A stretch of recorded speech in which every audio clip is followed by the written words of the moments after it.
আর দেখেন সাকিব খানের জন্য কিন্তু আমার ভৌ চলে গেছে গা। সাকিব খানকে কতটা ভালোবাসি, আজকে কোনো জায়গায় মেয়ে চেতে গেলে আমার ঝাড়ুদা বাড়িয়ে দেয়। তো সাকিব খানের ভক্ত এই ছেলে, এই ছেলেটা মেয়ে যেদিন ইন্টারভিউটা দেখছে সেদিনই আমাদের দুইজনের সংসারের মধ্যে যে ভাতের পাতিল আছে যে বাইরে বাইরে হয়েছে, কড়াই পর্যন্ত ভাঙছে, পাতিল ভাঙছে। আর কি বলবো আপনাদেরকে বলেন। তো আমাদের ঘরের যে জিনিসপত্র ছিল সব তছনছ হয়ে গেছে, ঘরের আর কোনো জিনিস কিচ্ছু নাই। এটা ওই যে কড়াইয়ের দাগ, কড়াইয়ের বাড়ি মাছ ছিল। বাড়ি মাছ আর কি করার। বউ গেছে তো 1 বছর হয়ে গেছে, এখন আমি বেচেলার। হ্যাঁ, এই অবস্থা এখন শেষ। এখন আমি বউ সারা, কিন্তু বউ সারা হলো কি, আমি তো সাকিব খানটা সারি নাই। সাকিব খানটা ভালোবাসা যাবো আমি। সাকিব খানের জন্য সবসময় দোয়া রইল, সাকিব খান ভালো থাকুক সবসময়। সাকিব খানরে যদি মেয়ে হইতাম অবশ্যই আমি বিয়ে করতাম। হ্যাঁ, সাকিব খানের চেহারা খুব সুন্দর। সাকিব খানরে যদি আমি মেয়ে হইতাম অবশ্যই আমি বিয়ে করতাম। এই স্বপ্নটা ছিল মেয়ে হইলে। বইয়ের হাতে, বইয়ের লোকে ঘরে যে ভল বাড়ি আছে না, ডেক পাতিল কোন সংসারে যে আসবাবপত্র জিনিসপত্র এটা বাইরে বাইরে পর্যন্ত হয়ে গেছে এই সাকিব খানকে ভালোবাসার কারণে। এগুলো ভাঙ্গে বলতে চাই না, ঘরের বিষয়। হ্যাঁ, হ্যাঁ, হ্যাঁ,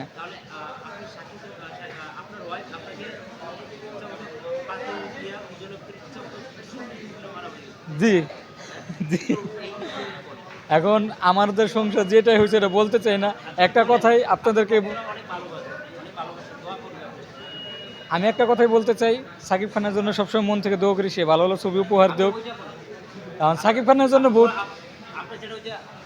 গেছিলাম বিমানবন্দরে সাকিব খানকে রিসিভ করার জন্য। সকাল 7টা বাজে গেছি সেখানে সাকিব খানকে রিসিভ করার জন্য। তো নারায়ণগঞ্জ থেকে আসছি, আইসা বিমানবন্দরে ডাইরেক্ট চলে গেছি। নারায়ণগঞ্জ থেকে বিমানবন্দর গেছি সকাল 7টায় সাকিব খানকে রিসিভ করার জন্য। তো 1 বছর আগের ঘটনা। তো আমি বলছিলাম একটা কথা, বউ গেলে বউ পাওয়া যাবো, সাকিব খান গেলে সাকিব খান পাওয়া যাবো না। তো এই কথা শোনার পরে আমার সংসারে অনেক অশান্তি, অনেক ঝরকাঝারি কার্যবন্ত হয়েছে। আমার শ্বশুর শাশুড়ি চাইছিল মামলা করতে, তো মামলা না করে বউ ডিভোর্স দেওয়া লয়ে গেছে গা, তাদের মেয়ে তারা নিয়ে গেছে গা। আর যে কোনো জায়গায় মেয়ে দেখতে গেছি 3 মাস পর, তারা আমার ইন্টারভিউ ডেটে এনে দেখছে, দেখার পরে ঝাড়ু নিয়ে পর্যন্ত ধরনি দিছে। তো এই জন্য আর চিন্তা করলাম সাকিব খান যে কদিন আছে, যে কদিন তার সিনেমা আছে, এই কদিন আমি সিনেমা দেখবো আর সাকিব খানটা ভালোবেসে যাবো। তো এই জন্য আর বিয়ার সাথে চিন্তা করি না। হ্যাঁ, না এখন আর বিয়ে করার চিন্তা নাই। এখন আমার নিশা একটাই, সাকিব খানের ছবি কবে আসবে আর কবে সিনেপ্লেক্সের ছবি দেখতে পারবো। আর টার্গেট একটাই। বরবাদ সকালে আজাদ সিনেমা হলে দেখতে গেছিলাম, সিট পাই নাই। এই সিনেপ্লেক্সে এসে টিকিট পেয়ে গেলাম। তো সিনেপ্লেক্সে দেখলাম একবার, আবার কালকে অন্তরাত্মা দেখবো। এরপর থেকে শুরু হইব বরবাদ দেখা, প্রত্যেক দিন একটা করে শো দেখি। হ্যাঁ, হ্যাঁ। না, বউ আর আসবে না, ডিভোর্স দিয়ে চলে গেছে, কাগজপত্র তো সাইন হয়ে গেছে, তারা আসবে না। দোষটা তো আমার, আমি দুষ্টানি করে বলছিলাম। এখন বউ যে সিরিয়াস ভাবে এটা নিয়ে নিবে এটা তো আর আমি জানতাম না। তো আমি বলছিলাম বউ গেলে বউ পাওয়া যাবে, সাকিব খান গেলে সাকিব খান পাওয়া যাবে না। 4টা বিয়ে করাও সুন্নত, এই কথা শুনছে তারা। তো শোনার পরে অনেক কিছু হয়ে গেছে। না, আমি তো কথাটা বলছি যে দুষ্টানি কইরা, তো কথাটা যে আমার সিরিয়াস হয়ে যাবে কখনো ভাবি নাই।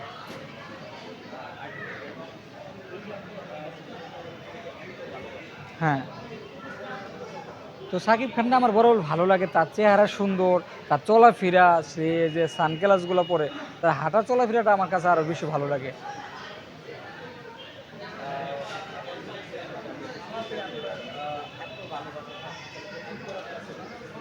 হ্যাঁ, এটা কালকে দেখবো।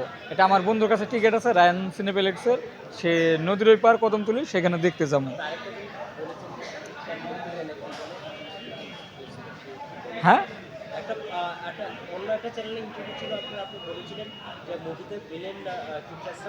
ও সেটা সেটা হলো বরবাদের সিন।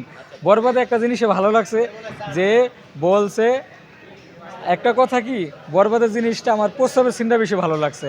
যে বলে কয় এরকম ক্ষেতের 5টা মাইয়া আমি প্রসব করে দিলে ভাইসা যাবো। তো সাকিব খান আর কিছু বলে না, পরে কী করে তার বাসা যায় তার মুখের উপরে মুইতা দেয়। তো সে মুখ দেয়, সাকিব খানের মামা যায়। তো সেই জিনিসগুলো আমার বেশি ভালো লাগছে। তোমার শরীরে তো মূত্র গন্ধ, সরো তুমি। তো ভিলেনে যখনই বিচারটা দেখ কয় আমার গায়ে মুছছে, এত বড় সাহস তার। তো যাই হোক, ছবিতে আনন্দ হোক যেটা হোক, লাস্টে একটা জিনিস খারাপ লাগছে, নায়িকাটার মাইরা ফালায়। তো মরার আগে কয় আমি তোমার সাথে ভালোবাসা অ্যাক্টিং যাই করি, তোমার আমি সত্যি মন থেকে ভালোবাসি, আমি আমার বাবার জন্য এটা করছি। তো বাবাকে যে এতটা ভালোবাসে সেটা ছবির মধ্যে দেখাই দিল। আমার তো মনটা অনেক খারাপ করে বাইর হয়েছি। হ্যাঁ, আমার কাছে খুব খারাপ লাগছে লাস্টের সিনটা। আজকে রাত্রে আজকে রাত্রে ঘুমাবো নাকি এটা সন্দেহ, কারণ 9:30 আজাদ সিনেমা হলে যাওয়ার কথা, আজাদ সিনেমা হলে বরবাদ দেখবো আবার। সাকিব খানটা অনেক অনেক ভালোবাসি, সাকিব খানের ছবি তো অনেক আগে থেকে দেখি। সাকিব খানের একবার বলো ভালোবাসি, টাইগার নাম্বার 1, ও সাথী রে, নিষ্পাপ মুন্না, আমার স্বপ্ন তুমি, পিয়া আমার পিয়া, পিয়া আমার জান, প্রেমিক পুরুষ, প্রেমিক নাম্বার 1, বস নাম্বার 1, নাম্বার 1 সাকিব খান, সবাই তো সুখী হতে চায়, অনন্ত ভালোবাসা, ভালোবাসা দুশ্মন, সিটি 13, রাজা বাবু, রাজা 420। সাকিব খানের অনেক ছবি আমার দেখা হয়েছে, সাকিব খানের সিটি পর্যন্ত আমার ঘরে এখন আছে।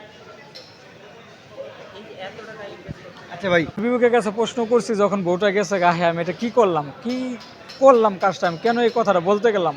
তো নিজে অনেক কান্দা করছি বউটা যাওয়ার পরে। আমি টানা 2 দিন অসুস্থ হয়ে পড়ছি না খেতে খেতে। বউটা চলে যাওয়ার পরে আমি অনেক রিকোয়েস্ট করছি, বলছে তুমি যদি আর বাড়াবাড়ি করো তোমার নামে মামলা করুন। এখন আমি বুঝতে পারছি আমি যে কত বড় ভুলটা করছি। চালাইতে হবে, তারপর সেলিব্রিটিদেরকে ভালোবাসতে হবে, এটা আমি এখন বুঝতে পারছি। হ্যাঁ, এই সাল্লো মাল দে।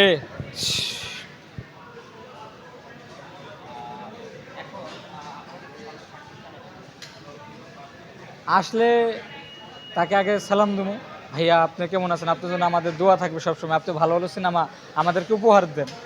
তারপর বলুন ভাই একটা ছবি তুলব। না, আমার নায়ক হওয়ার ইচ্ছা নেই। হ্যাঁ আমার নায়ক হওয়ার ইচ্ছা নাই ভাই, কোনোটা দরকার নেই। যতদিন মেগা স্টার আছে, মেগা স্টার দিয়ে আমরা ছবি দেখা যাবো। না ভাই, কোনোটাই ইচ্ছা নাই আমার। এখন সাধারণ দোকান আছে, দোকান যাই, ব্যবসা বাণিজ্য করে যাইতেছি। আমি খেলনা বিক্রি করি, আমার খেলনার দোকান আছে। না, যৌতুক হারাম, ইসলাম ধর্ম এটা পছন্দ না, আল্লাহ মাফ করুক। 8টা না, আমি বলছিলাম 4টা বিয়ে করো জায়েজ আছে, এটা বলছিলাম যে সাকিব খানকে নিয়ে বাজে মন্তব্য মানুষ কেন করবে সেটা বলছিলাম। তো আমার বউ ধরে নিছে আরেকটা, বউ ধরে নিছে, আপনি সাকিব খান লেগে বউ ছেড়ে দিবেন, আপনি এটা কি বলছেন, আপনি সত্যি আমার একদিন সত্যি ছেড়ে দিবেন। পরে বাপ মারা বলছে, বাপ মা সিরিয়াসভাবে ভিডিওটা দেখছে, দেখে কয় এই পোলার লোকে সংসার করার দরকার নেই। এখন সাকিব খান যেতদিন আছে তারা ভালোবাসা জামু। সাকিব খানের বরবাদ সিনেমা আইসে, আপনারা দেখবেন। বিয়া মানে মেয়ে চাইতে গেলে আমি বলছি আপনি মেয়ের বিয়া করুন, তো ডাইরেক্ট প্রশ্ন করছি, করার পরে তুমি না সাকিব খানের মুভি দেখো, আমি বলছি আপনি মাইয়া আমার দরকার নেই, সাকিব খানটাই ভালোবাসবো। আর দর্শক যারা আছেন সাকিব খানের বরবাদ দেখেন আর অন্তরাত্মা দেখেন, আপনারা এই 2টা সিনেমা মিস করবেন না। হ্যাঁ,